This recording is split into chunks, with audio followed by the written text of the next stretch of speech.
kelas yang pertama ini. Kalau gitu langsung kita mulai aja ya teman-teman. Baik.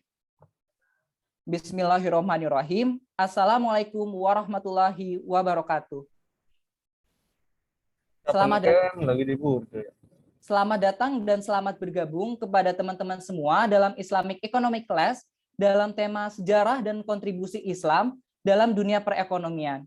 Puji syukur atas kehadirat Allah yang Maha Esa, atas rahmat yang diberikan kita semua, sehingga kita bisa berkumpul untuk mengupgrade diri, kita juga bisa sama-sama menambah ilmu bareng di dalam acara Islamic Economic Class Batch 1 dalam tema sejarah dan kontribusi Islam dalam dunia perekonomian.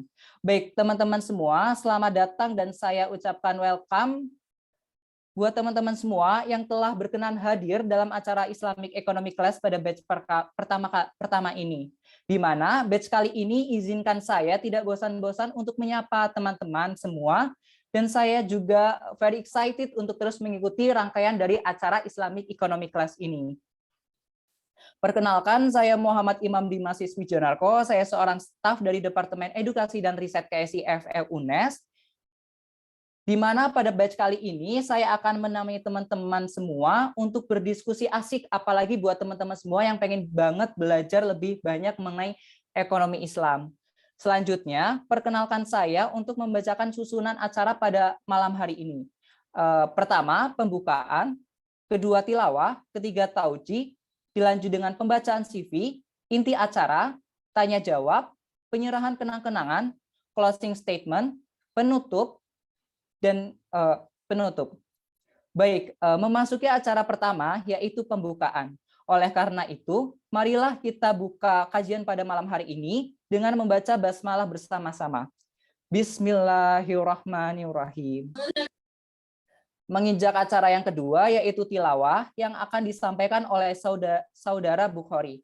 Kepadanya waktu dan tempat kami persilahkan.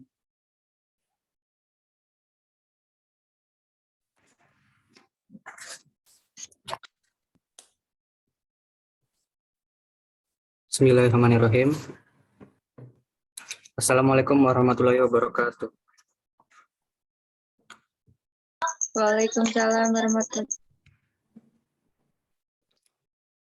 A'udzu billahi minasyaitonir rajim. Walillahi mulkus samawati wal ard. Wallahu ala kulli syai'in qadir. Inna fi khalqis samawati wal ardi wahtilafil lail wan nahari la ayatil li ulil albab alladzina yadhkuruna Allaha qiyaman wa qu'udan wa ala junubihim wa yatafakkaruna fi khalqis samawati wal ard. Rabbana ma khalaqta hadza batila subhanaka faqina adzaban nar. Assalamualaikum warahmatullahi wabarakatuh. Alhamdulillah, demikian tadi pembacaan ayat suci Al-Quran. Semoga Allah senantiasa memberikan pahala dan keberkahan bagi yang membaca dan yang mendengarkan. Amin. Selanjutnya, yaitu tauji yang akan disampaikan oleh Saudari Zulfa. Kepada Saudari Zulfa, waktu dan tempat kami persilahkan. Baik, terima kasih. Assalamualaikum warahmatullahi wabarakatuh. Puji syukur kita panjatkan kepada Allah yang telah memberikan rahmat dan hidayahnya kepada kita, sehingga pada malam hari ini kita dapat mengikuti Islamic Economic Class yang pertama secara online dengan keadaan sehat walafiat. Salawat serta salam senantiasa tercurahkan kepada uswatun hasanah kita, Nabi Muhammad SAW, yang kita nantikan syafaatnya di yaumul akhir. Amin, amin, ya rabbal alamin. Teman-teman dan kakak-kakak yang dirahmati Allah, pada kesempatan kali ini saya akan menyampaikan taujih singkat mengenai ukhuwah Islamiyah. Ukhuwah Islamiyah merupakan persaudaraan antar sesama umat Islam. Al-Quran dan hadis merupakan landasan utamanya di dalam ajaran ukhuwah Islamiyah. Sehingga dengan ikatan ukhuwah Islamiyah mampu membangun masyarakat yang ideal dan damai serta sejahtera. Menjaga dan mengeratkan ukhuwah Islamiyah penting untuk dilakukan dalam kondisi masyarakat seperti yang sekarang ini, di mana kondisi umat Islam sedang banyak diuji. Dengan adanya ukhuwah Islamiyah yang erat, makanya akan terjalin suatu persatuan dan kesatuan yang sangat apik. Eratnya ukhuwah Islamiyah ini dapat disimbolkan seperti layaknya batang lidi, di mana batang lidi tersebut akan sangat lemah dan mudah sekali patah tatkala ia berdiri sendiri. Sementara tatkala ia berkumpul dengan sangat kuat, maka ia akan sulit untuk dipatahkan. Bagi umat Islam sendiri, pentingnya ukhuwah Islamiyah ini dijelaskan dalam firman Allah Quran Surat Al-Hujurat ayat 10, yang artinya, sesungguhnya orang-orang mukmin itu bersaudara. Karena itu, damaikanlah antara kedua saudaramu yang berselisih, dan bertakwalah kepada Allah agar kamu mendapat rahmat.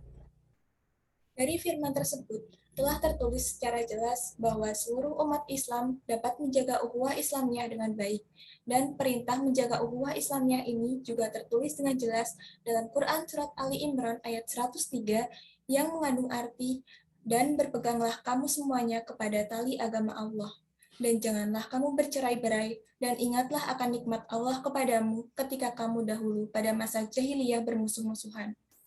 Maka Allah mempersatukan hatimu, lalu menjadilah kamu karena nikmat Allah, orang-orang yang bersaudara, dan kamu telah berada di tepi jurang neraka.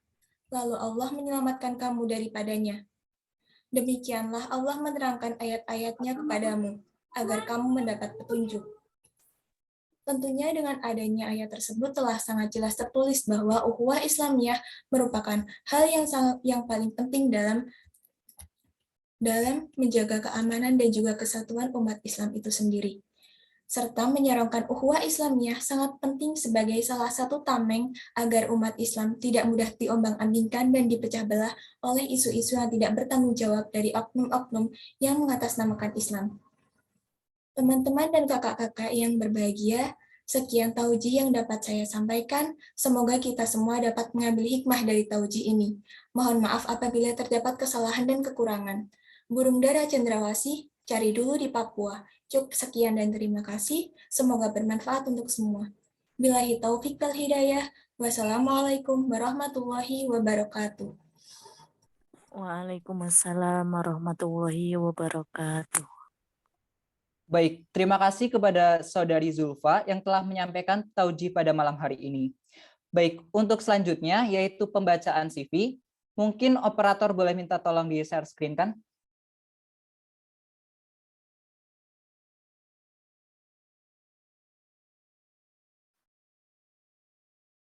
Oke.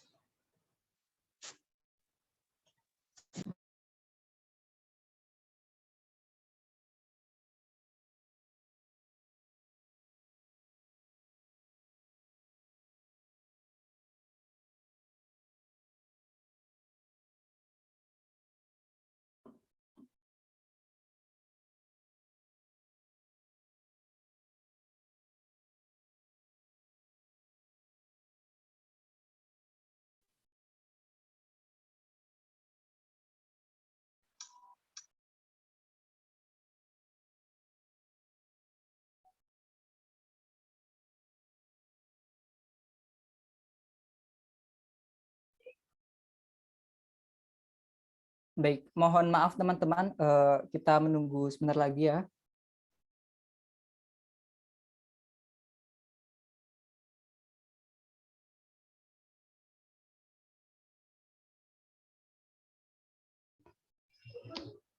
Kepada operator, silakan untuk di-share screen kan?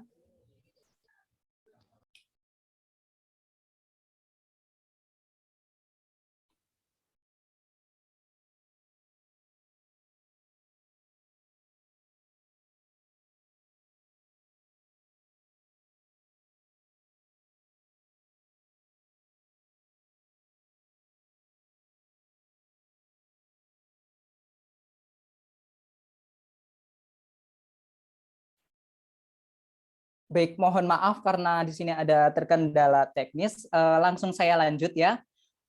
Baik teman-teman, tentunya pada malam hari ini kita akan disapa langsung nih oleh seseorang yang telah melebarkan kiprahnya dalam dunia ekonomi Islam, dan beliau ini merupakan seorang dosen dari Universitas Negeri Semarang sekaligus pengurus masyarakat ekonomi Syariah Jawa Tengah dan juga Dewan Pakar Masyarakat Ekonomi Syariah Kendal. Riwayat pendidikan beliau menempuh S1 di Universitas Islam Negeri Wali Songo dan kemudian melanjutkan studi S2 di Universitas Islam Negeri Sunan Kalijaga. Beliau juga pakar dalam berbagai bidang keilmuan syariah seperti ekonomi syariah, perbankan syariah, keuangan syariah, bisnis syariah, dan juga fikih muamalah. Ya, luar biasa sekali ya teman-teman. Siapakah beliau? Tak menunggu lama lagi memasuki inti acara. Without any further ado, please welcome to Pak Ubaidul Mustafa, SHIMSI. Oke, Assalamualaikum Pak, selamat malam. Ya, waalaikumsalam warahmatullahi wabarakatuh. Ya, selamat malam semuanya. Mohon maaf suara saya bisa terdengar? Sudah terdengar Pak. Apa kabar nih Pak pada malam hari ini? Ya, alhamdulillah sehat Mas Dimas. Semoga semuanya sehat juga ya. Ya, alhamdulillah.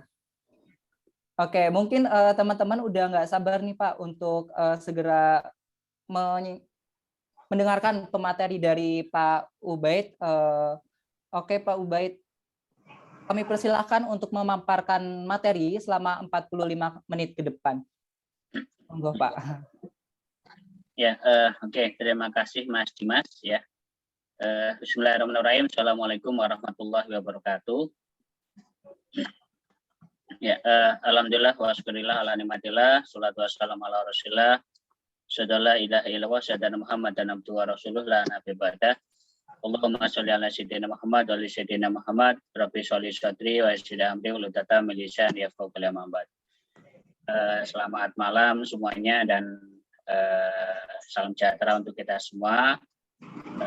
Alhamdulillah, pertama-tama senantiasa mari kita panjatkan puji syukur kepada Allah Subhanahu wa taala ya, yang mana masih berikan kita semua berbagai macam kenikmatan sehingga alhamdulillah pada malam hari ini kita bisa berjumpa ya, walaupun secara tatap maya gitu ya. Yang kedua tentunya mari kita juga sanjungkan pada baginda Nabi Muhammad Rasulullah SAW ya, sholat untuk beliau ya, yang insya Allah akan kita nantikan syafaatnya di yaumil qiyamah, amin Allahumma amin. Ya, Mas Dimas ya dan pengurus KSAI serta para peserta sekalian ya yang saya hormati ya, ini nampaknya pesertanya bervariasi ya. Ini kayaknya dari berbagai macam perguruan tinggi juga ya. Pada kesempatan malam hari ini saya dimintai oleh teman-teman dari pengurus KSAI untuk memandu diskusi ya. Jadi harapannya nanti nggak hanya sekedar saya menyampaikan, tapi mungkin siapa tahu kalau nanti ada hal yang mungkin ingin disampaikan oleh para peserta juga dipersilakan ya. Terkait dengan tema yang diminta adalah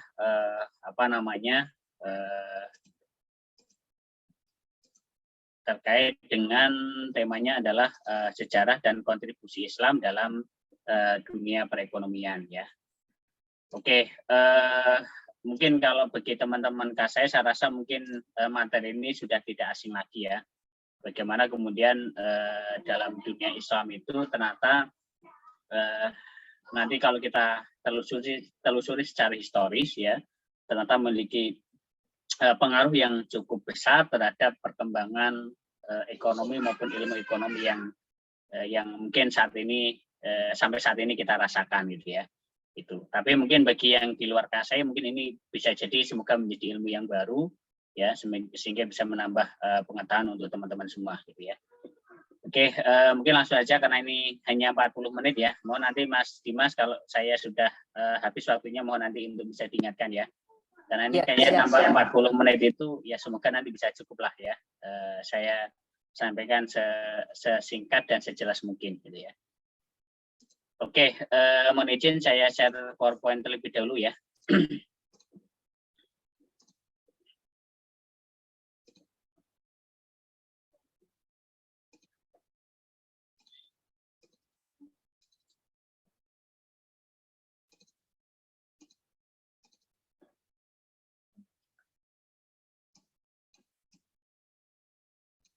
Ya, mohon maaf ini untuk PowerPoint saya apakah sudah terlihat?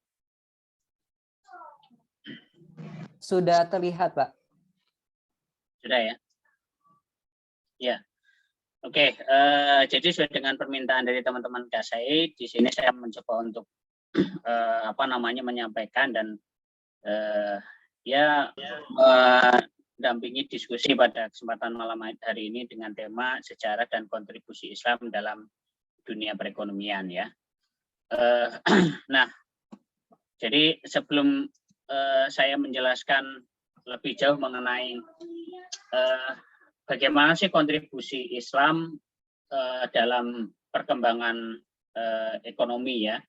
Ini coba kita runtut secara historis dulu ya.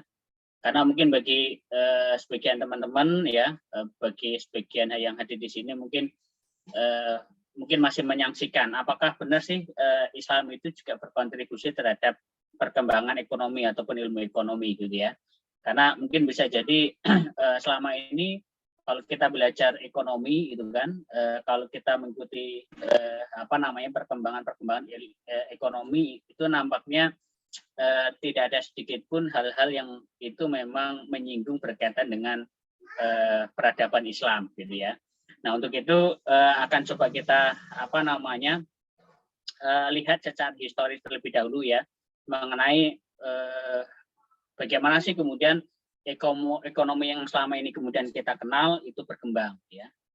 Nah ini sekaligus nanti untuk menguji apakah sebenarnya peradaban Islam ini memiliki kontribusi terhadap perkembangan ekonomi ataupun ilmu ekonomi gitu ya. Nah, saya awali dari dari perspektif umum terlebih dahulu ya, atau dalam perspektif ilmu yang sudah selama ini kita pelajari ya, sebagaimana yang mungkin berkembang tentunya yang mana ini sesuai dengan perspektif Barat gitu ya. Oke, jadi kalau kita belajar ilmu ekonomi itu kan ekonomi itu dalam perspektif Barat itu kan mulai berkembang ataupun muncul itu ketika dimulai ketika masa peradaban Yunani ya.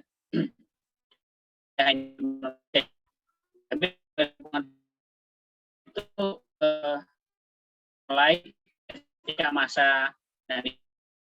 Makanya istilah-istilah ilmu pengetahuan itu kebanyakan dari bahasa Yunani ya, termasuk ilmu ekonomi sekalipun itu kan juga dari bahasa Yunani ya, yaitu dari kata oikos dan nomos itu kan dari bahasa Yunani ya. Nah kemudian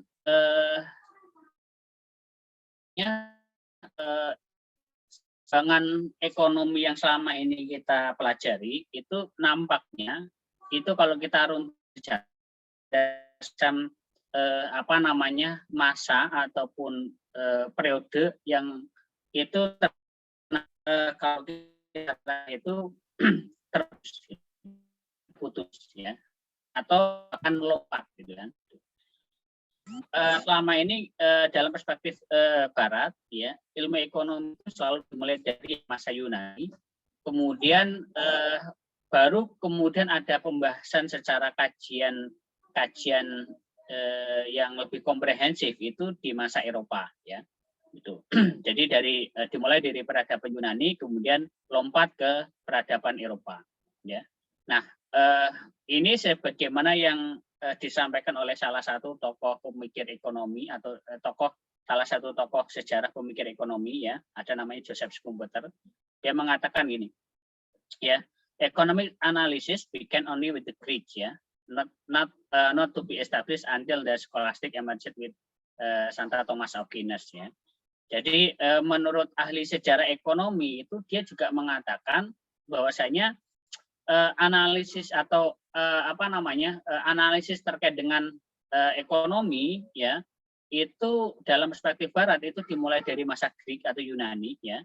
Kemudian tidak ada pembahasan kembali sampai ke masa skolastik ya, di mana masa skolastik itu adalah masa-masa Eropa atau ya masa Eropa gitu ya gitu. Nah, perlu kita ketahui juga bahwasanya antara masa Yunani dan masa Eropa itu kan sebenarnya suatu peradaban yang secara rentan waktu itu berbeda atau memiliki rentan jarak yang sebenarnya sangat jauh ya. Kalau kita lihat beberapa referensi itu ya, itu masa Yunani itu kan kurang lebih itu berada di masa sebelum Masehi ya. Ada sebagian yang mengatakan Yunani itu kurang lebih 4 abad sebelum Masehi ya, atau bahkan jauh gitu ya. Nah, kemudian dari abad 4 atau abad sebelum Masehi itu kemudian langsung melompat ke masa Eropa ya. Dimana sebagaimana yang kita ketahui ya, namanya peradaban Eropa itu dimulai ketika sekitar abad ke-13-an atau mungkin ada sebagian mengatakan 15 atau 17-an ya, setelah Masehi gitu ya. Nah, itu merupakan lompatan yang cukup jauh ya sebenarnya ya, dari sebelum Masehi sampai ke abad di atas 10 Masehi atau katakanlah misalkan minim-minimnya 13 Masehi. Itu kan ada sekitar berapa abad sendiri atau mungkin sekitar katakanlah minim-minimnya bisa jadi kita sebut ada sekitar 100 abad sendiri kan gitu. Mohon maaf ya, 10 abad sendiri kan gitu. Atau bahkan lebih dari itu kan itu. Atau kalau kita hitung tahun ya berarti sekitar 1000 tahun sendiri kan gitu ya. Nah, 1000 tahun itu kan sebenarnya waktu yang relatif sangat lama kan. Hanya sayangnya kalau di dalam perspektif Barat memang itu tidak ada ceritanya gitu kan. Makanya lompatan ini dalam sejarah pemikiran ekonomi itu disebut dengan the Great Gap atau jarak yang sangat besar, yang mana itu tidak ada sejarah yang terungkap ya, atau sejarah yang diungkapkan gitu. Nah itu. Nah ini juga beberapa ahli yang lain juga mengatakan yang sama, termasuk ahli ekonomi yang lain seperti Samuelson dan Nodal juga mengatakan hal yang sama ya.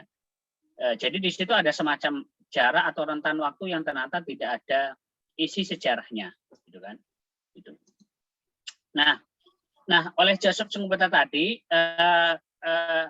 rentan atau tadi lompatan waktu tadi itu yang kemudian tadi disebut the Great Gap. Ini ternyata kalau ditelusuri itu merupakan masa-masa di mana orang-orang Barat pada waktu itu sedang mengalami masa keterpurukan, gitu ya, atau yang disebut dengan istilah the Dark Age ya. Silakan nanti bisa searching sendiri apa itu the Dark Age ya. Mungkin ada sebagian yang mengatakan mereka bahkan ada sebagian yang tidak menggunakan istilah the Dark Age ini ya, tapi mereka lebih menggunakan masa masa pertengahan gitu kan, ya, atau masa-masa pertengahan lah gitu ya, itu gitu ya. Gitu. Nah ini, tapi sebagian mengatakan bahwasanya masa-masa yang tidak ada ceritanya itu tadi itu mereka sebut dengan istilah the Dark Age atau masa kegelapan. Kenapa kok disebut sebagai masa kegelapan? Ya sebenarnya bukan karena faktor itu mungkin nggak ada listrik, bukan ya. Tapi memang pada waktu itu ada beberapa referensi yang mengatakan memang pada waktu itu Barat, dalam hal ini berarti Eropa ya. Referensi Barat itu maksudnya adalah Eropa ya.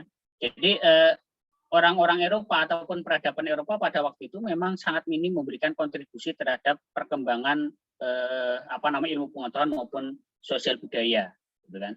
Gitu. Nah itu, sehingga memang yang terjadi adalah karena mungkin di masa-masa tadi di masa Great Gap tadi antara katakanlah dari abad Yunani atau dari masa Yunani ke masa Eropa itu memang nggak ada ceritanya dalam perspektif Barat gitu, atau mungkin bagi mereka itu adalah masa-masa yang mana mereka tidak memiliki perkembangan peradaban sehingga memang tidak ada ceritanya di situ ya. Sehingga beberapa ilmu pengetahuan termasuk dalam hal ini ekonomi itu selalu ceritanya itu lompat ya dari masa Yunani, yang mana Yunani tadi adalah terjadi ketika sebelum Masehi atau 4 sebelum Masehi, kemudian langsung ke masa peradaban Eropa ya, yaitu abad ke sekitar 13 atau 15 Masehi ya, gitu. Nah, itu. Nah, ternyata kalau kita atau bahkan dari beberapa tadi pendapat para ahli tadi termasuk Joseph Schumpeter mengatakan ya tadi rentan itu disebut the great gap atau the great gap atau rentan waktu yang atau gap yang sangat besar sekali yang mana itu tidak ada ceritanya ya dalam perspektif barat gitu kan atau dalam perspektif Eropa yang mana ya memang pada waktu itu kenapa nggak ada ceritanya karena memang mereka sedang mengalami masa kemunduran ya atau masa kegelapan ya atau mungkin istilah lain yang mereka pakai adalah masa pertengahan gitu ya itu. Nah, yang unik adalah ternyata ketika memang barat itu sedang mengalami masa kegelapan ya atau masa kemunduran peradaban bukan berarti kemudian di masa itu tidak ada perkembangan peradaban ya. Tidak ada perkembangan ilmu pengetahuan ya, tidak ada perkembangan sosial budaya masyarakat ya.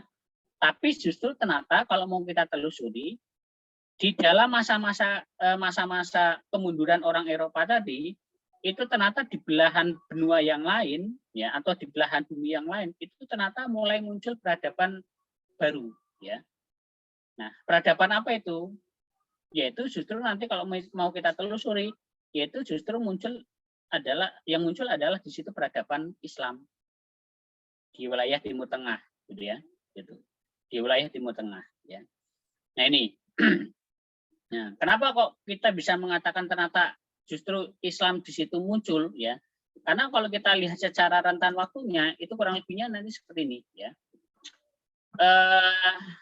Jadi tadi sebagaimana yang saya sampaikan di awal dalam perspektif barat itu ilmu pengetahuan termasuk dalam hal ini ilmu ekonomi itu selalu loncat ceritanya ya dari masa sebelum Masehi atau masa Eropa dengan tokoh-tokohnya misalkan ada Plato, Aristoteles, Socrates ya kemudian apalagi Xenophon dan sebagainya ya yang mungkin kalau kita belajar filsafat kita sering mengenal tokoh-tokoh itu ya itu mereka kayak Aristoteles, Socrates, Plato dan lain sebagainya, Xenophon dan sebagainya itu sebenarnya adalah mereka para filsafat atau para filosof yang memang hidup di masa Yunani atau masa-masa sebelum Masehi.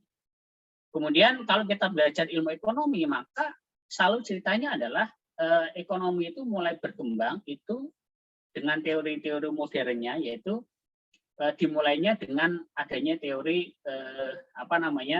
teori yang dikemukakan oleh si Adam Smith ya. Bahkan mungkin bagi orang barat kemudian si Adam Smith itu dianggap sebagai bapak ekonomi kan gitu ya. Nah, makanya kalau kita belajar sejarah pemikiran ekonomi itu kan mesti dimulainya perkembangan ilmu ekonomi itu ya dimulai dari adanya pemikiran Adam Smith ya. Yang mana Adam Smith itu kan kurang lebih dia hidup di masa Eropa atau lebih tepatnya dia mengatakan abad ke-17 ya. Dengan bukunya The Will of Nation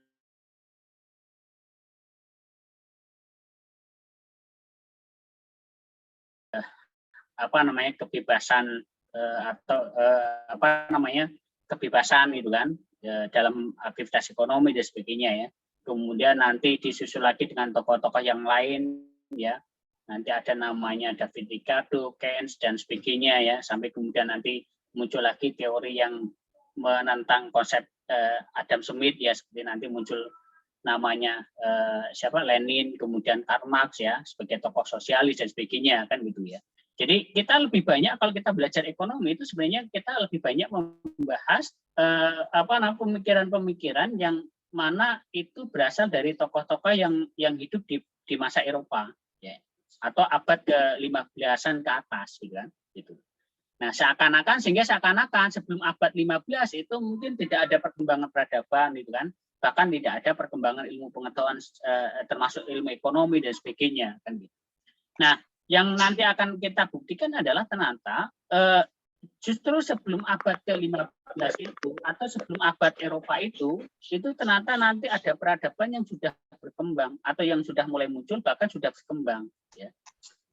Abad peradaban apa itu ya tadi, yaitu peradaban Islam ya. Kenapa kok kita sebut Islam ya? Karena sebagaimana yang kita ketahui kan, Islam itu kan juga muncul di sekitar abad-abad antara abad Yunani dengan masa Eropa itu kan, ya lebih tepatnya ketika abad ke-7, akhir ke-6 atau awal ke-7 Masehi kan itu ya, dengan ditandainya pewahyuan pertama kepada Nabi Muhammad gitu kan, itu kan terjadi pada abad akhir ke-6 dan awal ke-7 ya. Nah, artinya di situ Islam mulai muncul di abad itu, ya, abad ke-7. Katakanlah misalkan kita ambil abad ke-7 lah, gitu ya. Itu Islam mulai muncul, ya. Dan Islam muncul tidak hanya menjadi sebuah agama saja, tapi juga nanti di situ Islam mampu membentuk sebuah peradaban baru di wilayah Timur Tengah, ya. Yang selama ini mungkin peradaban sebelum Islam itu banyak didominasi di wilayah di wilayah Eropa gitu kan, atau mungkin juga ada sebagian yang di wilayah Timur Tengah juga ada ya, karena sebelum ada peradaban Eropa itu nanti ada peradaban yang lebih tua lagi, seperti misalkan nanti ada namanya peradaban Persia ya kan, itu kan Persia itu kan kurang lebih sebenarnya sama lokasinya dengan negara-negara yang sekarang seperti Suriah, kemudian Irak ya, itu kan dulu Persia ya. Kemudian nanti sebelum ada Persia itu nanti ada lagi termasuk Yunani ya, termasuk nanti ada lagi Romawi kan gitu ya. Peradaban Romawi Barat, Romawi Barat ya, atau Kekaisaran Romawi gitu. Itu yang ada di Eropa atau di Roma ya, gitu. Termasuk sampai ke Yunani, bahkan nanti ada yang lebih tua lagi, ada peradaban Babilonia kan gitu. Nah itu ya. Nah jadi pada intinya sebenarnya ketika Barat itu atau Eropa itu sedang mengalami kemunduran peradaban, justru nanti Islam itu mulai muncul ya, yaitu dimulai di abad ke-7 tadi ya, yang mana Islam mulai muncul itu tidak hanya sekedar menjadi agama, tapi juga mampu membentuk sebuah peradaban baru ya, di tengah-tengah gurun yang sangat gersang kan gitu ya, mampu menumbuhkan peradaban baru ya. Kenapa kok kita bilang peradaban ya? Karena nanti dari situlah ketika Islam mulai muncul, kemudian dari Mekah, kemudian Rasulullah pindah ke Madinah atau hijrah ke Madinah, nanti di Madinah itu kemudian terbentuk suatu masyarakat yang sudah membentuk sistem pemerintahan itu kan. Sampai kemudian setelah itu diteruskan oleh para sahabat itu kan, bahkan sampai kerajaan-kerajaan Islam atau daulah-daulah Islamiyah itu kan, ya itu kan ternyata Islam sampai menjadi sebuah peradaban yang modern gitu kan, karena selain nanti memang secara kekuasaan wilayah itu juga semakin luas ya. Juga nanti ternyata di situ juga berkembang ilmu-ilmu pengetahuan ya, termasuk nanti ilmu ekonomi kan gitu ya. Secara wilayah kekuasaan ya, ternyata dulu Islam juga bahkan sampai tidak hanya menguasai daratan Timur Tengah saja ya, atau Jazirah Arab saja, bahkan pada periode-periode kerajaan Islam seperti Daulah Umayyah, Daulah Abbasiyah itu ternyata Islam sudah sampai menguasai daratan-daratan Eropa seperti Spanyol gitu kan ya, termasuk Asia yang perbatasan dengan Eropa ya, termasuk menguasai Romawi Timur ya, atau yang dulu namanya adalah Bizantium atau Konstantinopel ya, atau yang sekarang namanya Turki gitu kan ya, itu kan sudah sampai menguasai ke wilayah-wilayah Eropa ya. Itu di Spanyol, makanya nanti ada kerajaan ada kerajaan-kerajaan Islam di Spanyol itu kan, seperti Andalusia ya, kemudian Granada dan sebagainya kan gitu. Nah sampai puncak kekuasaan Islam itu adalah di abad ke-14 ya, abad ke-14. Sehingga dengan tempo yang sangat singkat dari abad ke-7 sampai ke abad 14, artinya hanya butuh 7 abad saja, itu ternyata Islam menjadi sebuah peradaban baru ya. Gitu. Hanya saja yang jadi masalah adalah ternyata apa yang berkembang di dalam dunia Islam itu ternyata tidak tercantumkan di dalam manuskripnya orang-orang Barat, ya, termasuk dalam hal manuskrip ilmu pengetahuan kan itu. Ya selama ini informasi mengenai perkembangan ilmu pengetahuan itu ya yang selama ini kita terima adalah kebanyakan adalah manuskrip yang bersumber dari Barat, ya. Itu nampaknya tidak menyinggung mengenai perkembangan keilmuan peradaban di yang ada di peradaban Islam. Ya, walaupun tidak semuanya sebenarnya ya, karena mungkin nanti ada beberapa keilmuan yang juga ternyata masih mereka mengakui kontribusi para cendekiawan Muslim dalam perkembangan ilmu pengetahuan, seperti misalkan dalam dunia kesehatan itu ada namanya Ibnu Sina ya, atau Avicenna kalau di Eropa dipanggil dengan Avicenna kan gitu ya. Kemudian nanti di dalam ilmu matematika itu misalkan ada aljabar dan sebagainya kan.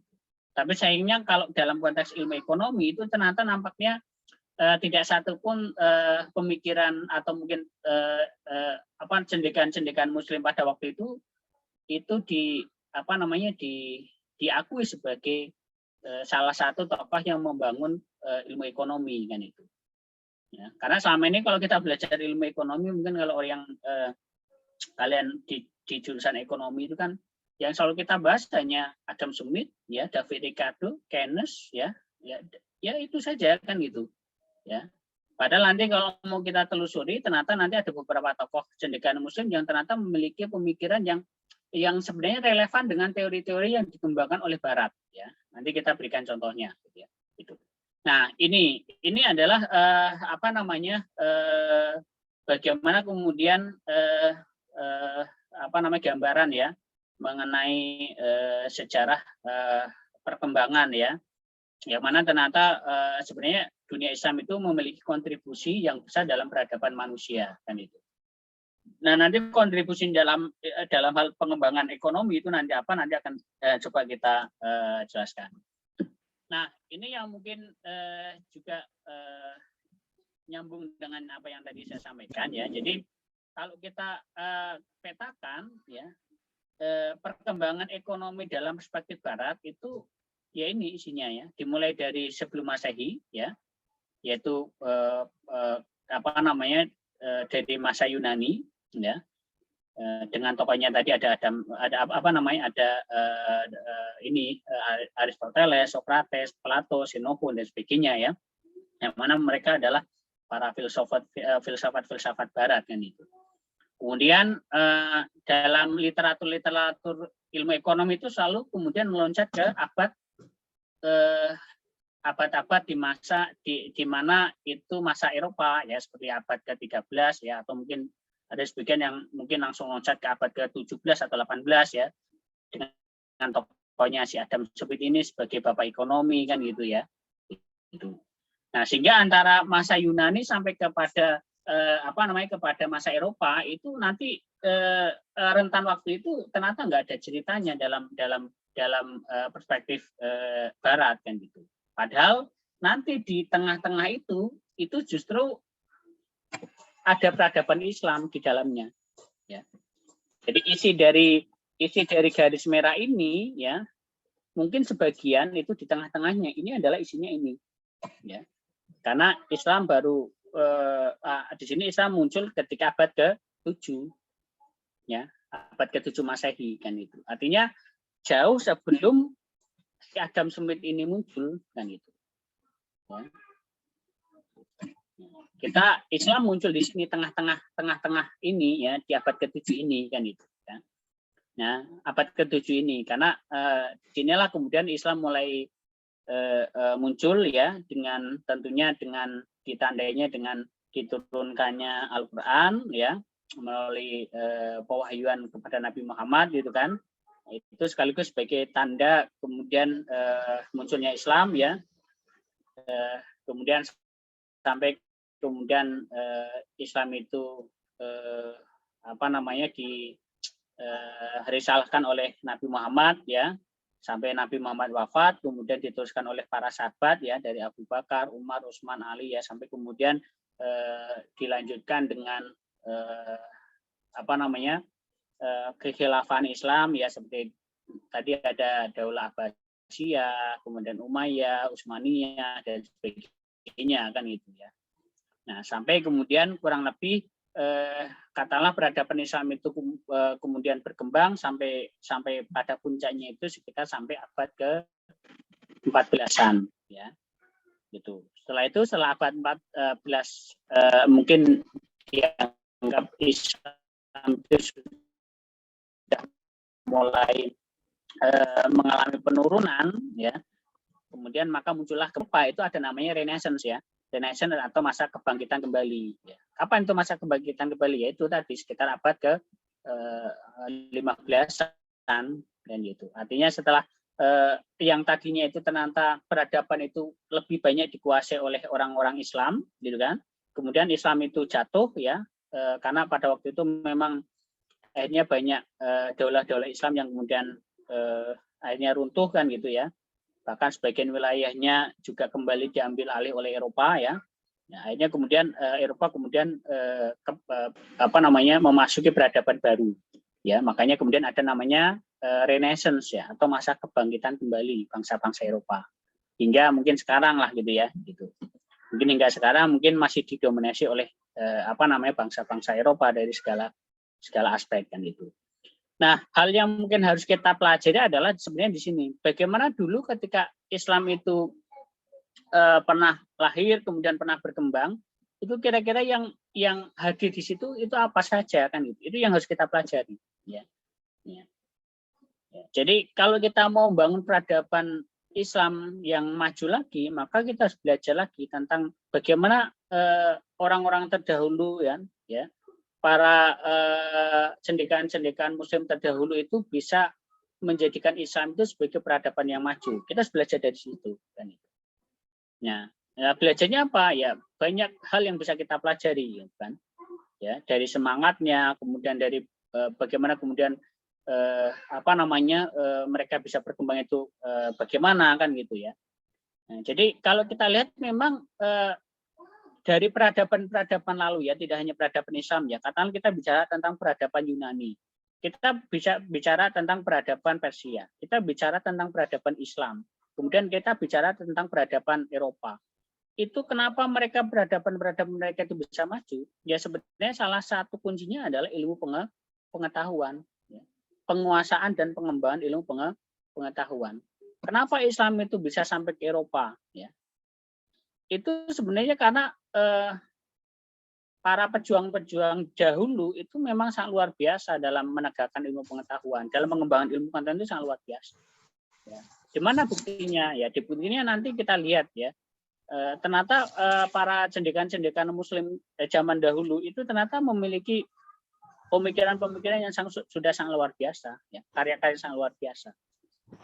Ya, mungkin sampai saat ini kita kurang begitu mengeksplorasi ya terkait dengan pemikiran-pemikiran ataupun ide-ide para cendekaan zaman dulu, khususnya dalam bidang ilmu pengetahuan kan. Ya, kita selalu hanya terjebak pada sebagai Muslim itu kita hanya sering terjebak pada hal-hal yang berkaitan dengan persoalan ibadah saja kan gitu. Misalkan sebagai contoh ya, kalau kita belajar kitab-kitabnya para imam-imam atau mazhab yang ada, mungkin kita hanya belajarnya hanya sekedar bab-bab tentang ibadah mahdhah saja kan itu ya. Padahal imam-imam terdahulu selain dia punya kitab fikih, itu beliau juga punya kitab-kitab yang berkaitan dengan masalah bidang-bidang yang lain, termasuk masalah ekonomi ya. Misalkan nanti di sini misalkan ya di abad ke-11 itu kurang lebih itu adalah di mana Islam itu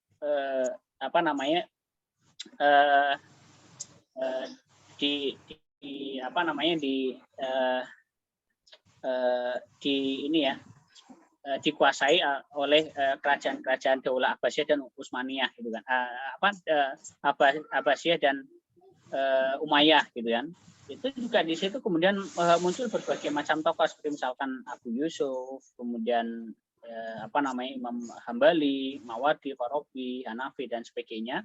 Yang mana ternyata beliau-beliau itu sebenarnya punya, selain memang punya kitab fikih gitu kan, tapi beliau punya kitab-kitab juga yang membahas persoalan ekonomi ya. Bagaimana misalkan Abu Yusuf ternyata nanti punya kitab yang membahas tentang masalah ekonomi ya. Misalkan nanti punya kitab namanya Al-Quraj misalkan ya.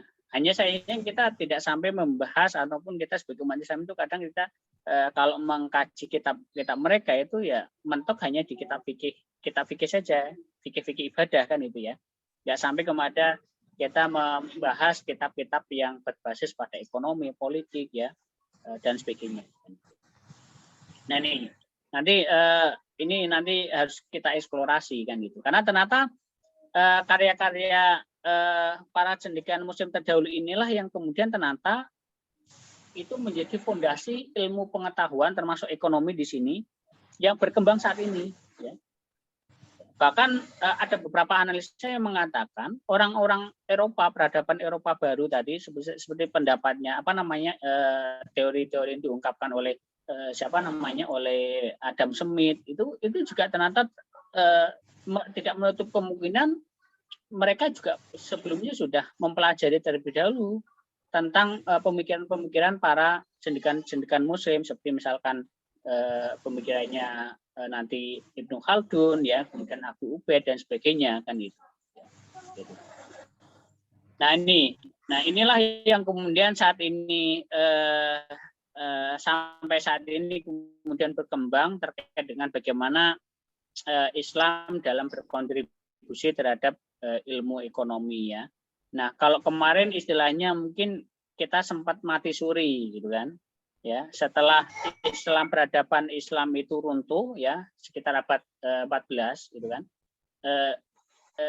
Ekonomi dalam dunia Islam itu nampaknya agak terputus gitu kan. Nah, kemudian ibaratnya baru mulai menggeliat lagi kan baru di tahun atau di abad ke-20-an ini ya, dengan ditandai kemudian munculnya berbagai macam industri-industri keuangan yang berbasis syariah kan itu ya. Kemudian bagaimana ekonomi Islam itu juga sudah mulai mengkaji mengenai persoalan-persoalan ekonomi makro, mikro dan sebagainya. Itu sudah mulai menggeliat lagi.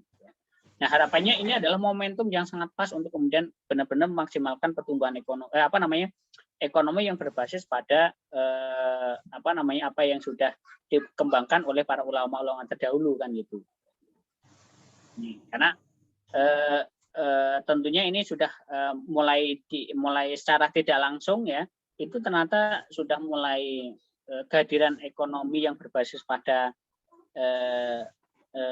nilai-nilai Islam itu sudah mulai berkembang lagi kan gitu. Nah ini ya. Nah, sehingga kalau kita bicara tentang bagaimana kemudian perkembangan ekonomi dalam dunia Islam, maka kalau saya sendiri ini membagi menjadi 4 periodisasi ya.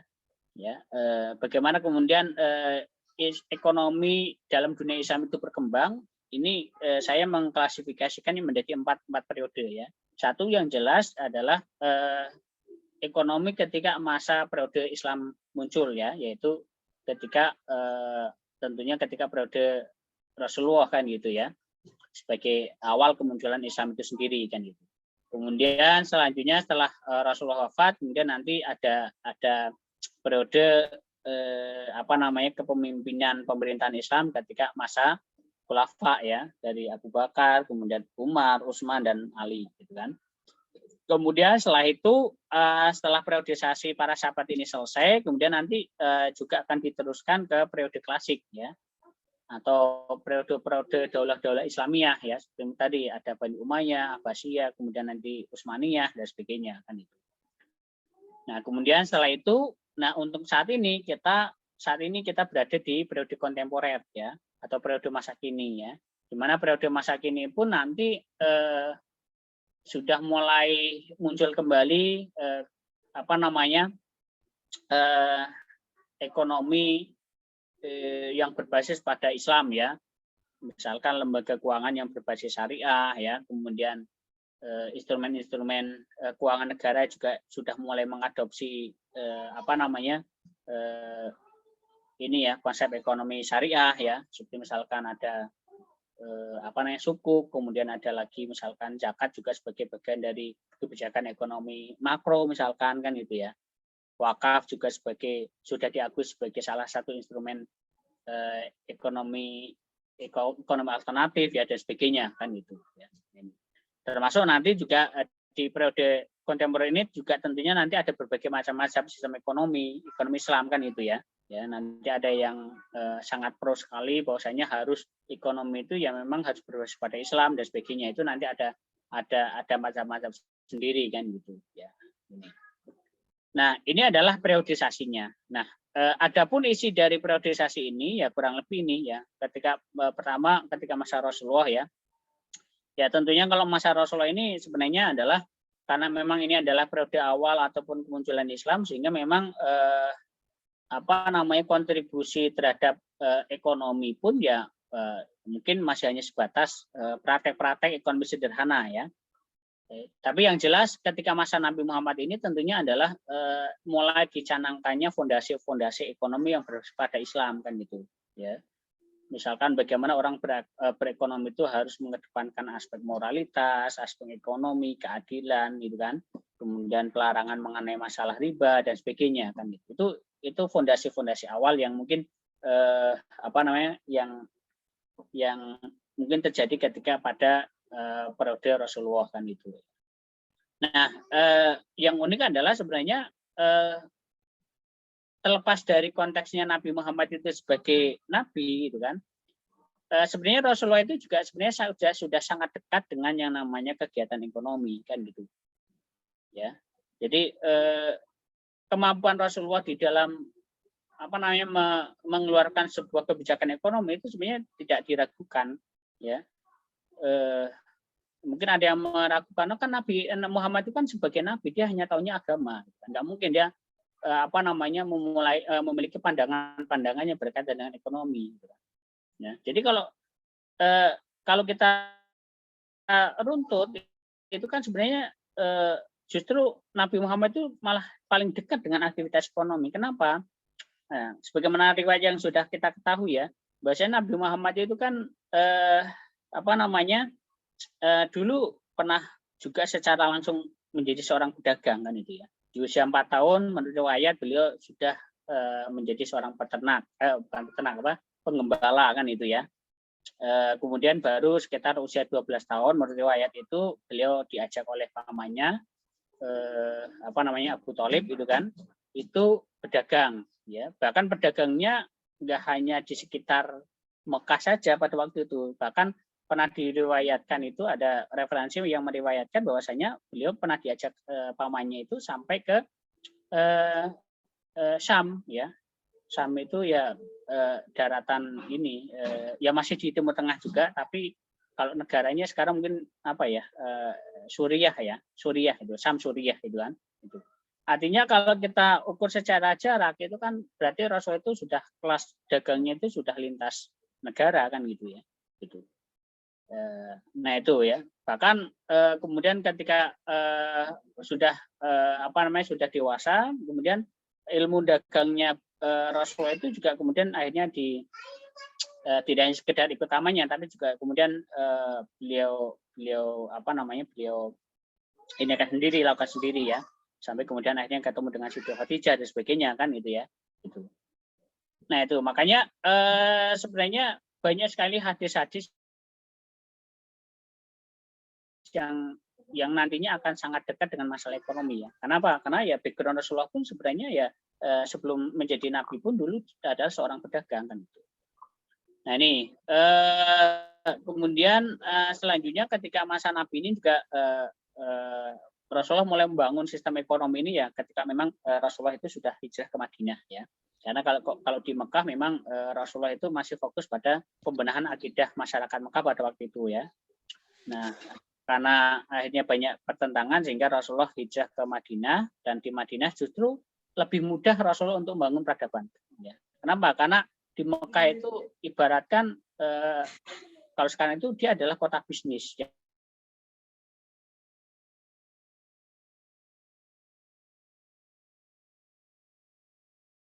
Memang sangat ini apa namanya suku sangat mengedepankan suku-suku kan itu ya.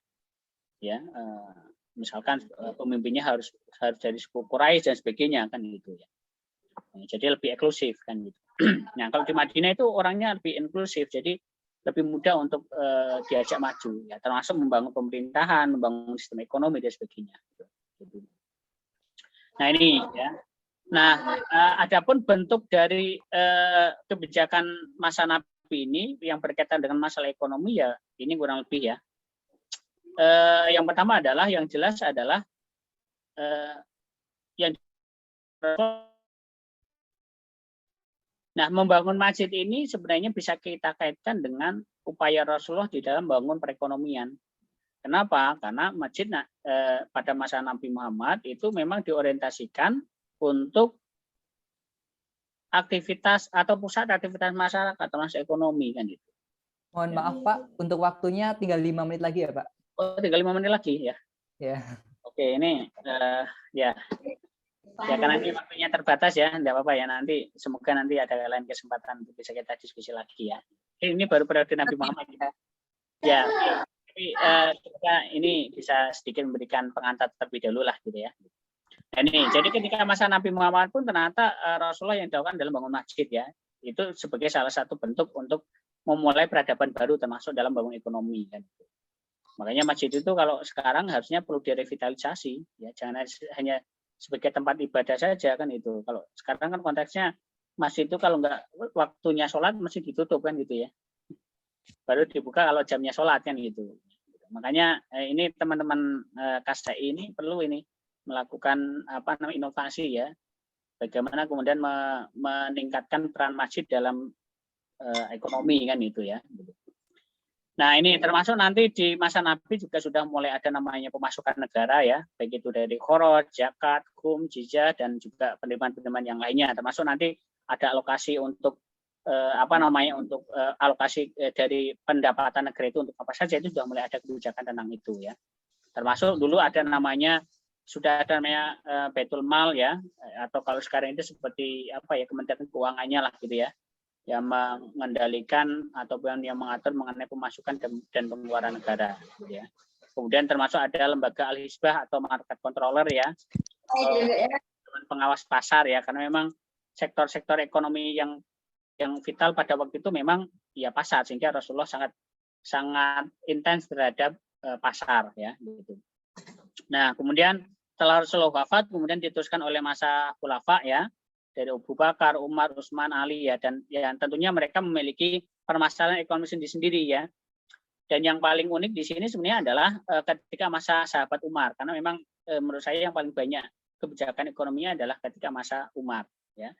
Ketika masa Umar ini salah satu hal yang unik adalah, termasuk yang paling penting adalah yang relevan dengan kebijakan ekonomi modern itu adalah masa Umar ini ada semacam kebijakan untuk menstandarisasi mata uang ya, karena waktu itu mungkin uang itu belum terstandarisasi ya, karena bentuknya mungkin macam-macam ya, ukurannya macam-macam, bahannya macam-macam gitu. Hanya distandarisasi yang kemudian kita dikenal dengan ada namanya mata uang dinar dan dirham. Nanti dinar itu ukurannya 4,25 gram kalau salah ya, emas murni atau emas 24 karat gitu kan.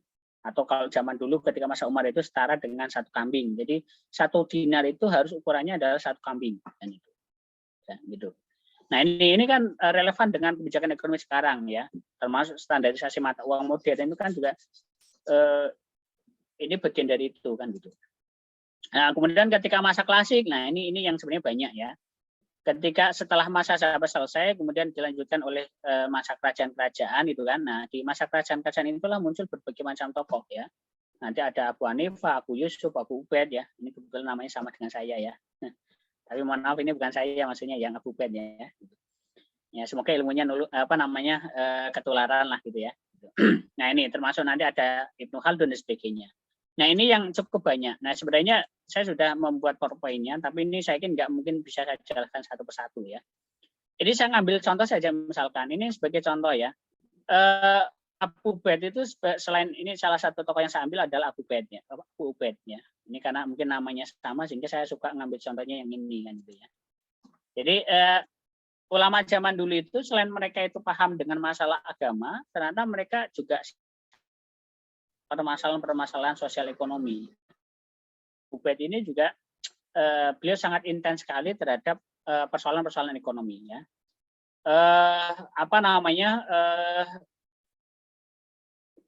Abu Ubaid ini misalkan sebagai contoh ya, beliau punya kitab ya yang memang khusus mengkaji masalah ekonomi. Ada namanya kitab Al-Amwal ya. Kitab Al-Amwal ini ya, yang mana ini ya, kitab ini isinya adalah salah satu pembahasannya mengenai masalah perpajakan dan keuangan publik gitu kan. Gitu. Ini di Gramedia itu sudah ada, terjemahnya itu sudah ada ya. Kitab Al-Amwal itu di Gramedia itu kemarin saya pernah ngecek itu ternyata sudah ada ya. Jadi sekarang kalau kita mau membaca kitab itu nggak harus pinter membaca kitab Gundul saja ya, tapi sekarang sudah ada terjemahnya. Nah, ini sebagai contoh misalkan di Abu Ubaid itu dia punya pandangan mengenai memiliki pendekatan yang berimbang terhadap adanya hak individu, publik dan negara ya. Ini jadi dalam konsep Islam itu kan hak milik itu ada tiga ya, ada tiga jenis ya, ada individu, ada milik negara, ada milik umum kan itu ya. Kalau di sistem ekonomi kapitalis kan dia kepemilikannya tunggal, yaitu hak individu. Di sosialis itu haknya juga tunggal, yaitu hak milik negara ya. Rakyat hanya tinggal terima bersih saja kan. Tapi dalam Islam itu terbagi menjadi tiga. Ada milkiyah daulah, ada milkiyah amah, dan ada milkiyah fardiyah kan. Ya. Kemudian apalagi ya, termasuk di sini pada zaman dulu Abu Ubaid itu sudah membahas mengenai pajak itu kan. Ya.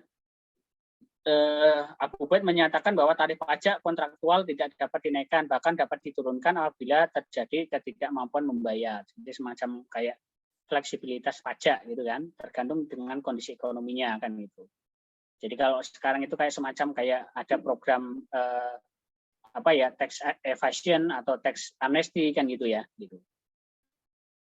Ini sebagai contoh saja. Ini sebenarnya banyak sekali pendapatnya Abu Ubaid di dalam bukunya kitabnya Al-Amwal. Dan ya mungkin saya ini sebenarnya yang saya garis hijau ini adalah yang mungkin cukup relevan dengan konteks konteks teori ekonomi modern yang saat ini kita pelajari. Yang mungkin bisa jadi sebenarnya itu juga pernah tokoh hanya saja mungkin kita malah merujuknya adalah dari pendapatnya tokoh kan itu. Nah, termasuk ini kalau kita bicara tentang uang ya, ternyata Abu Ubaid itu juga sudah sudah mendefinisikan tentang nilai fungsi uang ya. Abu Ubaid menyebutkan ada beberapa fungsi uang. Satu sebagai standar pertukaran ya. Kalau sekarang itu bahasanya adalah namanya standar standar value of change ya, atau sebagai standar pertukaran. Kemudian ada lagi medium of change ya, atau sebagai media pertukaran. Dan satunya nanti ada namanya store of value. Tapi bagi Abu Ubaid mungkin store of value itu adalah tidak mutlak bahwasanya uang itu sebagai store of value ya. Karena ini nanti kalau dalam konteks ilmu ekonomi Islam itu nanti dari sinilah kemudian kenapa akhirnya muncul bunga dan riba itu karena store of value ini kan itu. Nah, kemudian apalagi ya, banyak sekali ini mungkin nanti bisa kita kaji ya. Bagaimana sih pemikirannya ekonomi ya? Itu bisa satu topik gitu kan. Kemudian bagaimana pemikirannya Abu Ubaid tentang ekonomi itu mungkin bisa satu topik, satu kali pertemuan.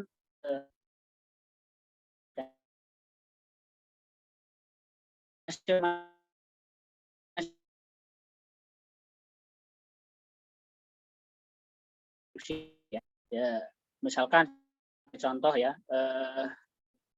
studi analisis terkait dengan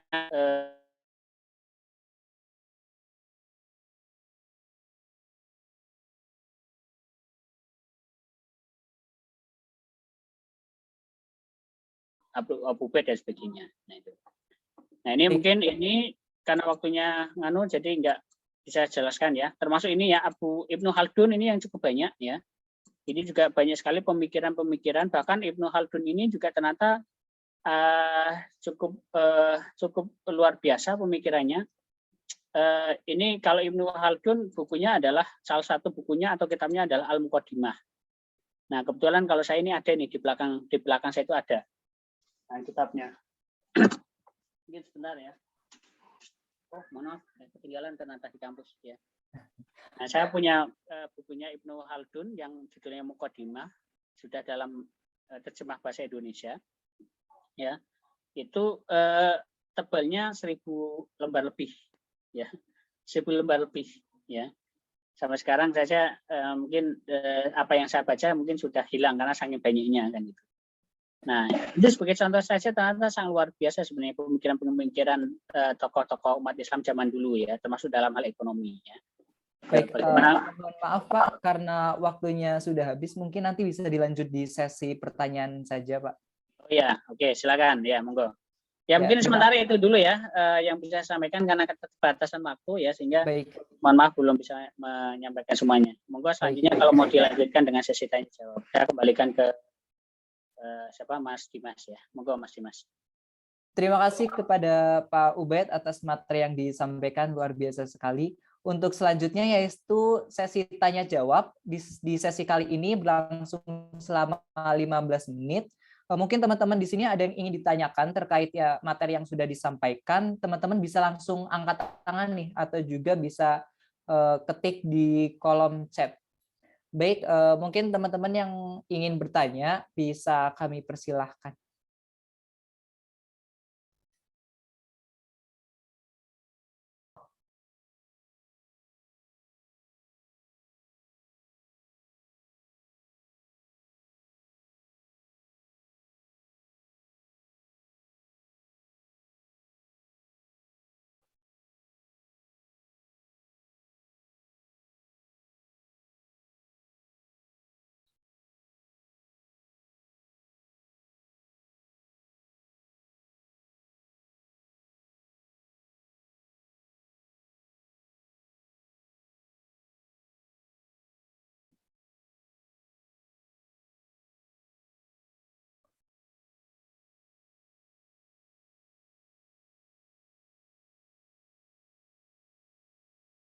Baik, mungkin di sini ada Kak Rohini Fakot nih.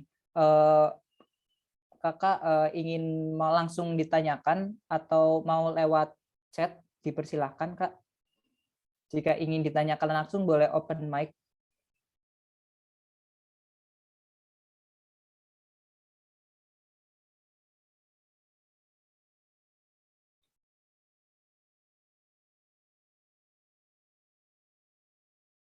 Oh baik, seperti itu. Silahkan Kak.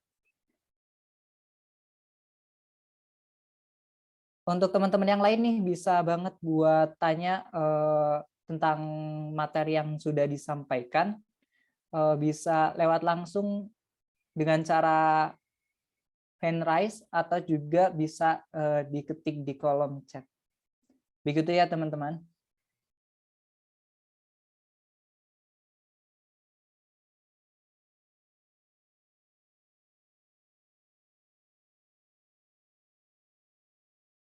Baik Pak, di sini sudah ada satu pertanyaan dari Kak Sinta Apriana. Assalamualaikum, izin bertanya, apakah sistem ekonomi Islam dapat menjadi solusi untuk permasalahan sosial ekonomi, khususnya di Indonesia? Mungkin monggo kepada Pak Ubaid, dipersilahkan untuk menjawab pertanyaan tersebut.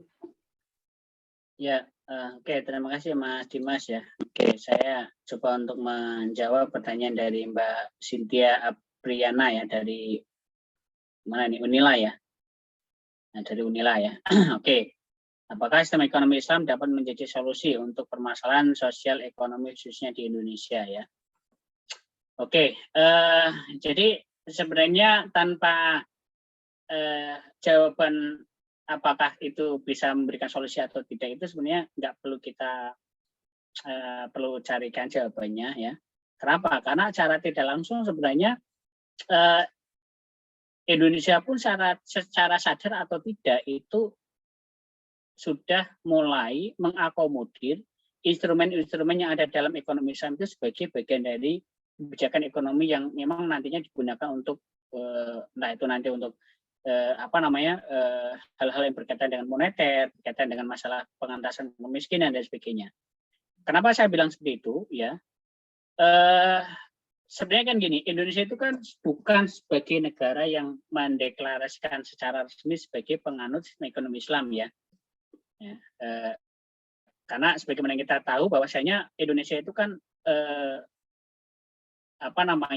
ekonomi yang dianut itu adalah sistem ekonomi Pancasila ya, kalau tidak salah ya.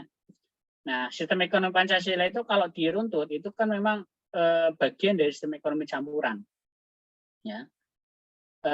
Di mana sistem ekonomi campuran itu kan lahir dari adanya ketidakinginan negara-negara termasuk Indonesia itu untuk mengikuti sistem ekonomi yang mendominasi pada waktu awal-awal Indonesia merdeka, yaitu Barat dan Timur ya, atau dalam hal ini adalah kapitalis liberalis dan sosialis komunis kan itu ya.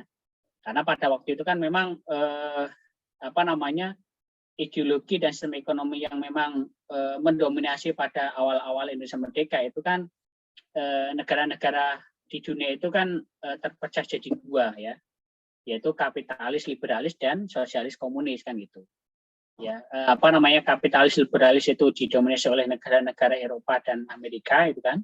Sosialis komunis ya dulu terpecah-pecah di beberapa benua ya, termasuk ada dulu Uni Soviet gitu kan, kemudian dulu ada Jerman ya, bahkan Jerman dulu sudah pernah menganut sosialis komunis ya pada masa Nazi kan gitu kan, atau Hitler kan gitu ya.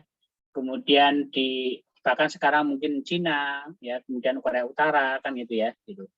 Nah, Indonesia kan dulu punya komitmen setelah merdeka itu kan ya intinya ditarik sana sini lah, kamu ikut mana kan gitu ya, apakah ikut ke kapitalis liberalis sosialis komunis kan gitu.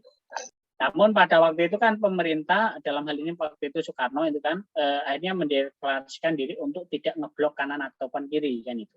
Makanya ada namanya GNB atau gerakan non blok ya. Nah, artinya dia tidak ikut sistem ekonomi kapitalis ataupun sosialis karena dirasa sistem ekonomi itu tidak cocok dengan filosofi ataupun kondisi sosial masyarakat Indonesia kan gitu. Nah, kalau tidak ngikut kapitalis sosialis terus ikutnya gimana ya? Ya ini tadi negara-negara punya alternatif sistem ekonomi campuran kan gitu. Ya. Tidak mutlak kapitalis, tidak mutlak sosialis komunis kan gitu ya. Nah, yang mengkombinasikan itu atau yang kemudian secara umum kita sebut dengan sistem ekonomi campuran. Nah, sistem ekonomi campuran inilah yang kemudian diadopsi mungkin di beberapa negara itu mungkin berbeda-beda namanya. Nah, di Indonesia mungkin menyebutnya dengan istilah ekonomi Pancasila.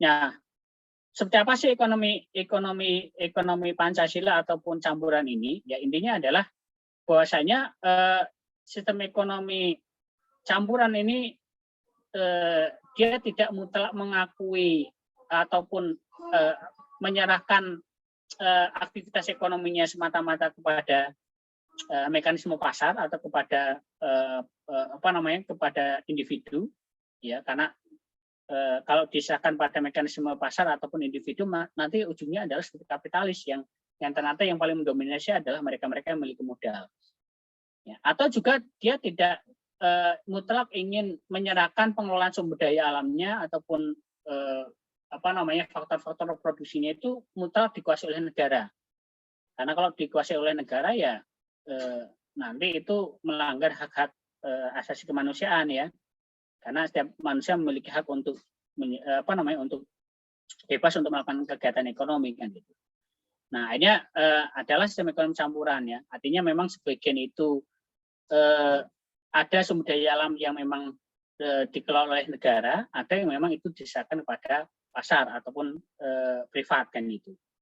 Nah, itu yang sebenarnya sangat relevan dengan ekonomi Islam. Ekonomi campuran itu sangat relevan dengan ekonomi Islam. Kenapa? dari sisi pengendalian faktor-faktor produksi itu di ekonomi Islam itu kan terbagi jadi 3. Ada yang memang itu boleh dikelola oleh individu, ya, atau dalam fikih itu namanya milkiyah fardiyah kan itu ya. Ada yang memang itu boleh dikelola oleh negara, ya, atau milkiyah daulah. Ya. Dan satu lagi adalah ada namanya kepemilikan umum atau wakaf.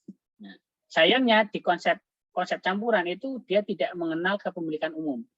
Mereka hanya mengenal kepemilikan negara dan kepemilikan individu. Ya.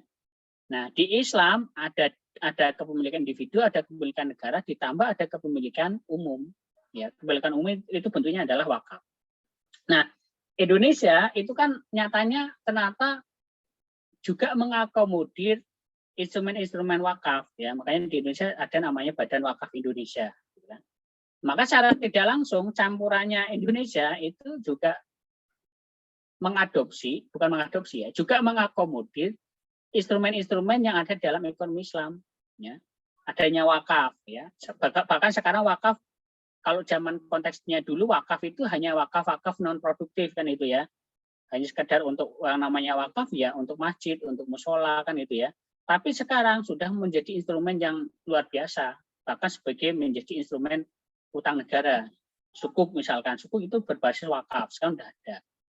Kemudian wakaf sekarang dikembangkan sebagai wakaf produktif untuk agar bagaimana wakaf itu juga bisa bermanfaat untuk kesejahteraan masyarakat kan itu. Kemudian sekarang mengadopsi namanya zakat, ya. Zakat, infak, sodako itu kan sekarang juga diakomodir oleh pemerintah menjadi instrumen fisikal, ya, instrumen fisikal kan itu.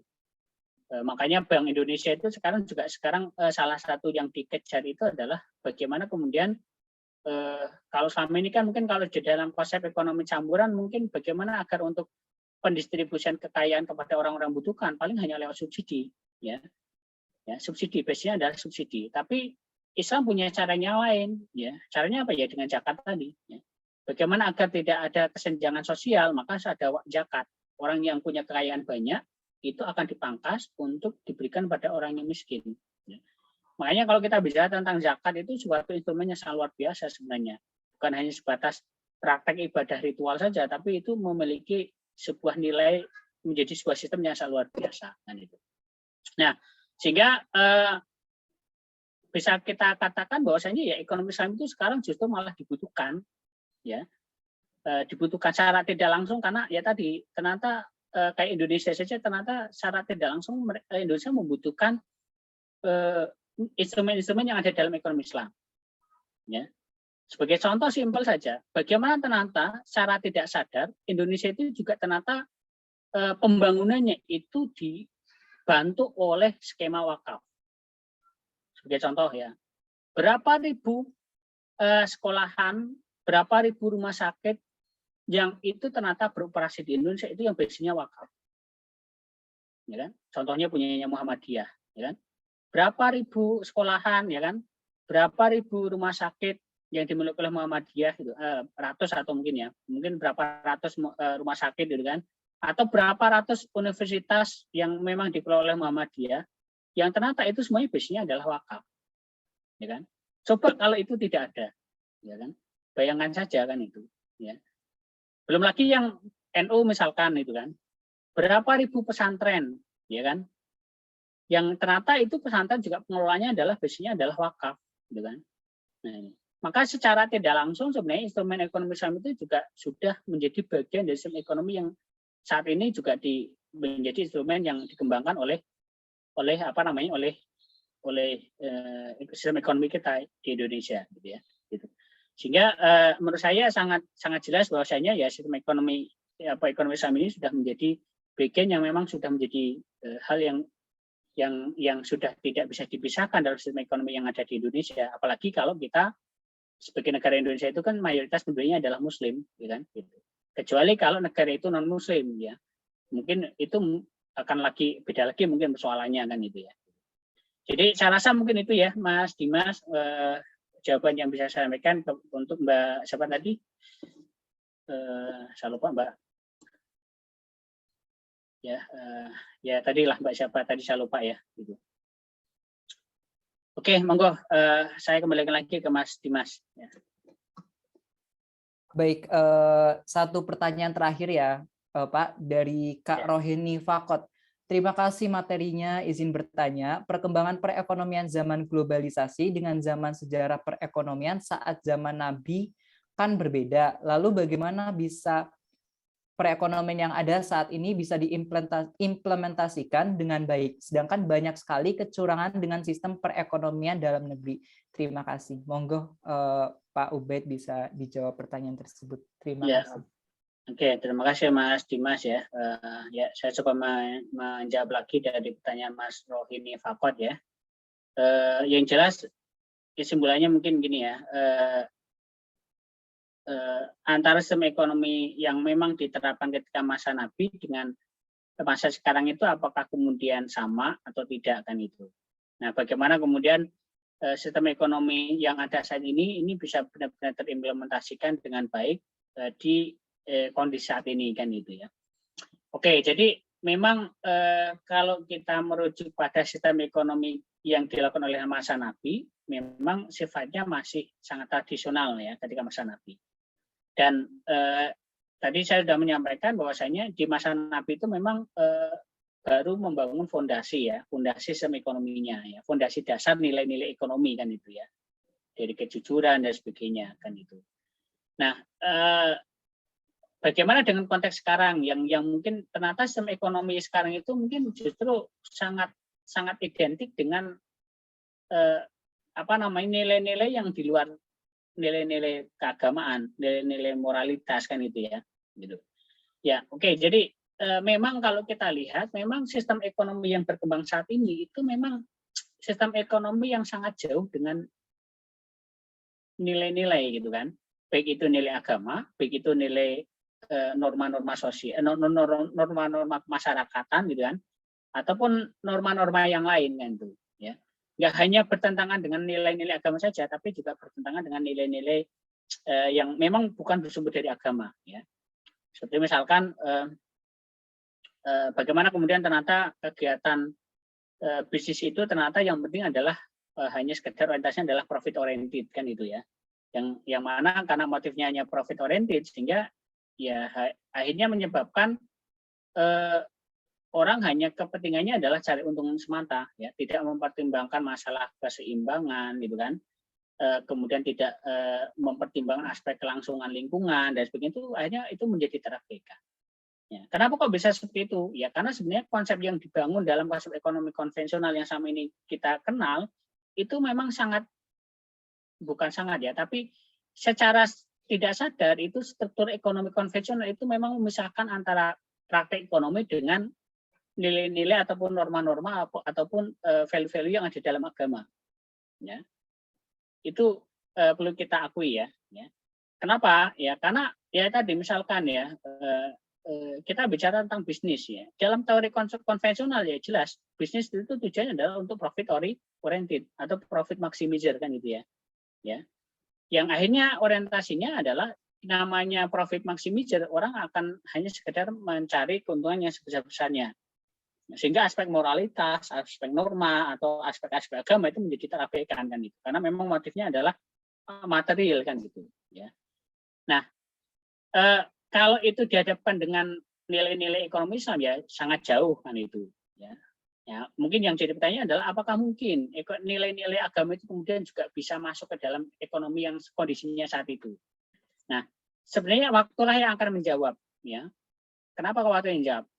Karena ternyata dengan sendirinya konsep ekonomi konvensional itu dengan sendirinya sebenarnya akan mulai terdegradasi ya. Terdegradasi atau sudah mulai runtuh lah gitu ya. Kenapa kok begitu? Ya kita lihat saja.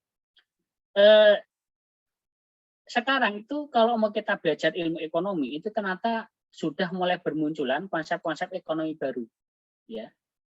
Ya, misalkan sebagai contoh ya, kita sering sekarang sudah mulai mendengarkan istilah ada namanya green economy kan itu ya.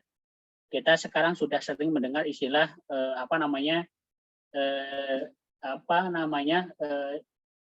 dalam bisnis itu ada namanya CSR ya, atau corporate social responsibility.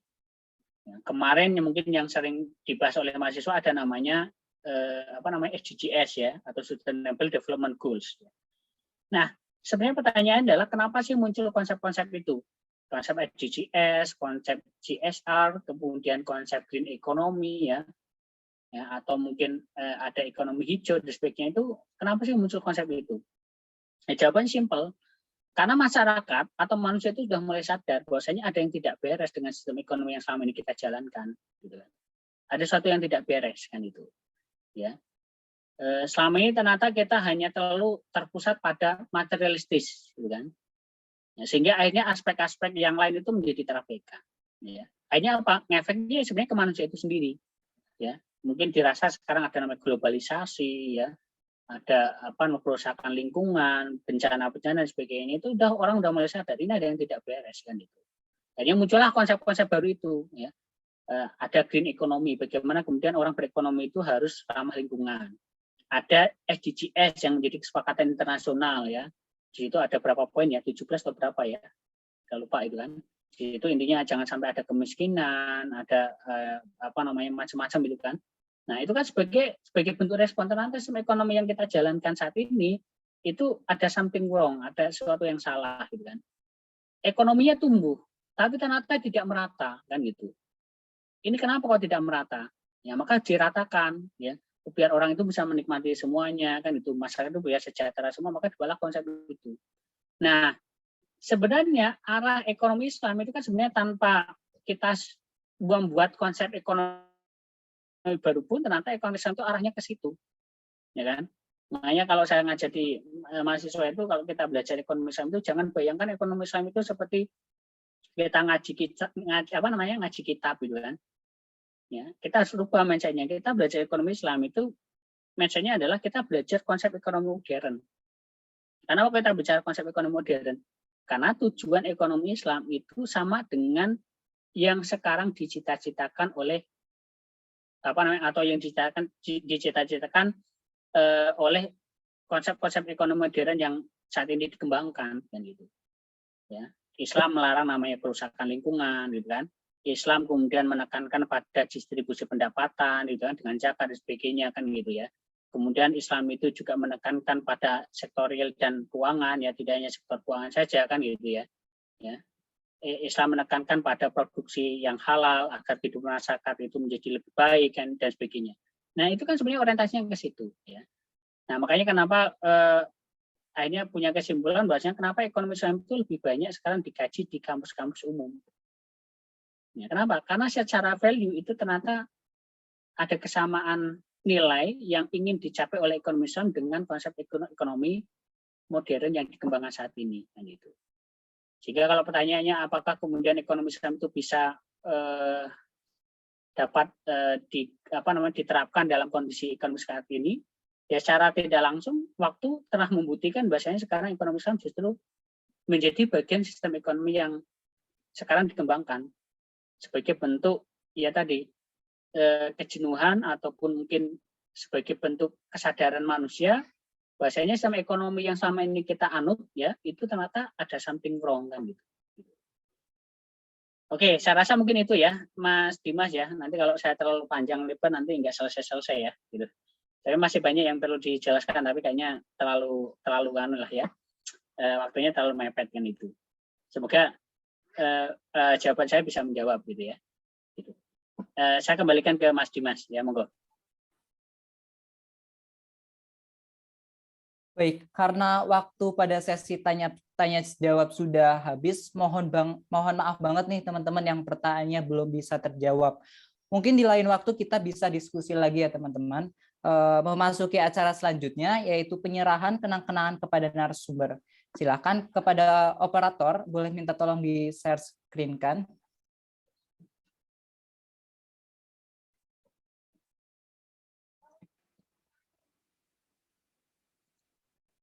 Baik, kami sampaikan terima kasih banyak kepada Pak Ubaidul Mustafa yang sudah menempatkan waktu untuk menjadi pembicara pada kajian malam hari ini. Terima kasih. Berikut ya. mohon diterima ya Pak kenang-kenangan dari kami. Oke, baik. Saya terima Mas ya. Terima kasih banyak ini. Ya. Baik, acara terakhir yaitu closing statement. Mungkin kepada Pak Ubed bisa menyampaikan nih closing statement pada kajian pada malam hari ini. Waktu dan tempat kami persilahkan Pak, monggo.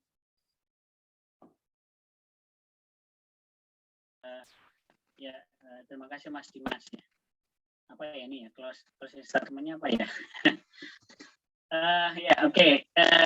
Terima kasih semuanya sudah sudah berpartisipasi dalam kegiatan Islamic Economic Class ini ya, dan tentunya ini adalah bagian dari semangat kita ya untuk sama-sama kemudian mengembangkan dan juga mengamalkan ekonomi yang sesuai dengan nilai-nilai yang ada di dalam Islam ya.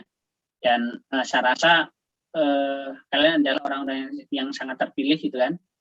Ya, karena sudah meluangkan waktunya, meluangkan tenaganya ya, bahkan sampai malam-malam untuk kemudian mengikuti kegiatan ini. Saya yakin mungkin ini akan memberikan manfaat yang baik untuk kalian ya, walaupun manfaatnya saya rasa mungkin tidak akan langsung bisa diterima ya, tidak akan langsung bisa diterima ya. Tapi suatu saat bisa jadi akan teman-teman semua terima manfaat dari apa yang sudah kalian perjuangkan ya. Dan tentunya ekonomi Islam ya, dalam hal ini khususnya ya ekonomi Islam ya, karena kita tentunya adalah ekonomi Islam ya, ini sangat membutuhkan peran dari kita semua ya, terutama dari para mahasiswa sekalian ya, dalam hal pengembangan ya, karena ekonomi Islam tidak hanya cukup berhenti pada teks-teks keagamaan saja ya, tidak hanya berhenti pada ayat-ayat saja, tapi butuh pengembangan ya, dan butuh pengamalan dari kita semua ya. Ya, siapa yang mengamalkannya? Harusnya ya kita semua kan itu. Sehingga harapannya pada malam hari ini menjadi awal yang baik untuk teman-teman semua untuk sama-sama kita memahami ekonomi Islam ya, lebih komprehensif lagi ya. Dan sehingga nanti harapannya bisa memotivasi teman-teman semua untuk bisa lebih semangat lagi untuk sama-sama belajar dan mengembangkan ekonomi Islam ya, untuk tentunya untuk ekonomi yang lebih baik lagi ya gitu. Insya Allah kalau kita konsisten dalam hal pengembangan dan pengajian ekonomi Islam ini, saya yakin nanti ekonomi Islam ini akan bisa lebih memberikan manfaat yang lebih besar lagi ya kepada kita semua, kepada umat manusia tentunya ya. Ya tidak, manfaatnya tidak hanya sekedar manfaat secara material ya, tapi juga non material. Sekali lagi saya ucapkan terima kasih kepada teman-teman semua ya, kemudian tetap semangat untuk terus belajar bersama dalam hal ekonomi Islam gitu ya. Itu saja mungkin sedikit statement dari saya Mas Dimas ya. Terima kasih. Assalamualaikum warahmatullahi wabarakatuh. Waalaikumsalam warahmatullahi wabarakatuh. Oke, nah teman-teman semua, kita sudah memasuki menit-menit terakhir. Boleh banget nih buat teman-teman semua untuk on cam, kita sama-sama on cam buat dokumentasi kami. Kepada operator minta bantuannya buat capture ya. Terima kasih. Yuk teman-teman bisa on cam yuk, kami tunggu.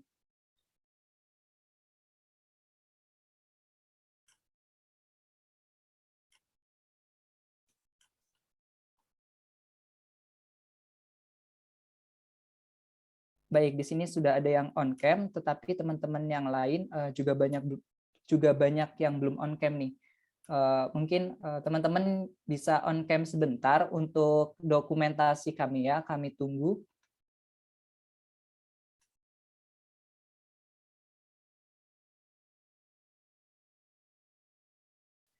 Baik, ini ada 4 slide ya. Baik, saya hitung dari 5 detik terakhir, operator mohon kesediaannya untuk capture. Saya hitung dari 5 detik terakhir ya. Baik. 5, 4, 3, 2, dan 1. Oke, ini ada 4 slide ya teman-teman. Jadi saya nggak tahu teman-teman ada di slide mana, tapi ditahan dulu senyumnya. Nggak apa-apa ya. Oke, 1, 2, dan 3. Oke, good job Baik, terima kasih banyak kepada Pak Ubaid atas materinya yang luar biasa ini. Kita benar-benar belajar banyak mengenai sejarah dan kontribusi Islam dalam dunia perekonomian. Dan teman-teman semua, jangan lupa untuk share pengalaman berharga teman-teman selama belajar bersama KSI EFE UNES lewat sosial media seperti LinkedIn dan yang lainnya. Dan jangan lupa tag KSI EFE UNES. Oke, terima kasih teman-teman atas kesempatannya pada malam hari ini. Saya Muhammad Imam Bimasi Vijonarko mengucapkan pamit undur diri. Selamat malam dan wassalamualaikum warahmatullahi wabarakatuh. Sampai jumpa di acara selanjutnya. Dadah. Waalaikumsalam warahmatullahi wabarakatuh. Terima kasih semuanya. Mohon izin live ya. Iya, Bapak. Iya, Pak Fit. Terima kasih, Pak Fit. Ya, sama-sama. Assalamualaikum. Waalaikumsalam.